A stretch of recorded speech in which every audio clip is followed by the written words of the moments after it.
حضرت سید عبدال کریم چشتی نظامی قلندری کے موقع پر ایک عظیم الشان جلسہ عظمت اولیاء بروز منگل بعد نماز مغرب بتاریخ 29 اگست 2023 کو منعقد کیا گیا، جس میں میزبان علماء کرام مولانا شکیل احمد صاحب نظامی ناظم مدرسہ مدینۃ العلماء تانڈور و قاضی مولانا عامر نور خان نظامی امام و خطیب جامع مسجد نئی پیٹ تانڈور کے خطاب کے ساتھ ہی مہمان خصوصی خطیب اہل سنت شہزادہ بندہ نواز حضرت مولانا سید کلیم اللہ حسینی المعروف کاشف پاشا بندہ نوازی صاحب قبلہ نے خطاب فرمایا،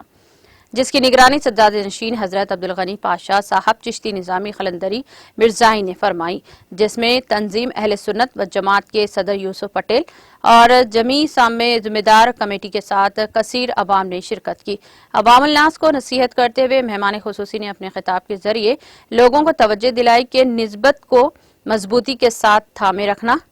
اور صالحین اللہ کے نیک بندوں کی اپنے شیخ کے خوب خدمت کرنا، اخلاق کو سنوارنا، رجوع الہی اللہ کے کرتے ہوئے اللہ سے توبہ کرنا، یہی اولیاء کا طرز زندگی تھا۔ اسی کی طرح تمام محنت کریں اور بعد جلسے نماز عشاء ادا کی گئی، شرکاء کے لیے طعام کا بھی اہتمام کیا گیا۔